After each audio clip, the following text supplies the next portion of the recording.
Welcome to the video message for Parashat Vayera.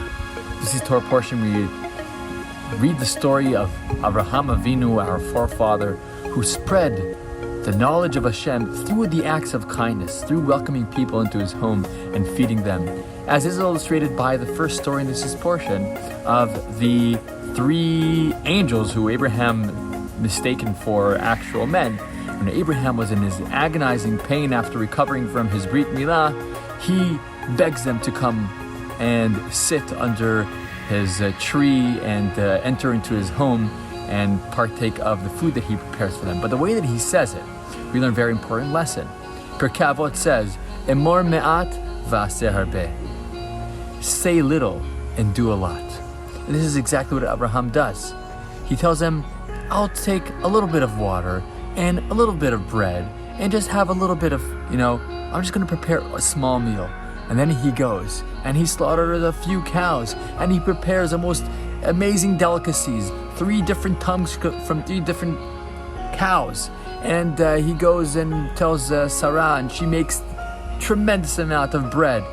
Emor me'at va'aseh harbeh. Say little and do a lot. This is in opposition to next week, where we see Abraham, who has to bury his wife, and he goes and buys a plot of land, Ma'arat HaMachpelah in Hebron, from this man named Ephron.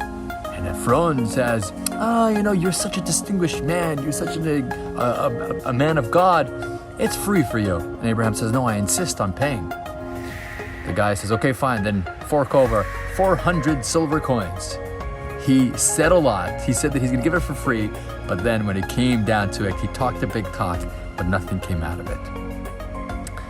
Right now, we are just finishing election cycles in Israel, also in America, and many times politicians, they say a lot, but they don't always deliver on all their promises. We hope and pray that they will deliver, and Hashem will give them the right knowledge and wisdom to do the right things for our people. But there's a time where it actually is good to say more and do little, and that's the day of Shabbat. If you had a fruitful week, a productive week, in Shabbat, it's a good day to say a lot, to schmooze with friends and family, to use our mouths to pray and sing to Hashem, and do little rest. This week, all over the world, millions of Jews are participating in the Shabbat Project, and here in San Diego, the Shabbat San Diego, we have an amazing guest speakers who are coming from Israel and from the UK. We're going to have a beautiful Shabbat together, a beautiful dinner together, Shabbat morning, and Kiddush, and a Havdalah ceremony at the San Diego Hebrew Day School. Please come and join us and have a beautiful, beautiful Shabbat.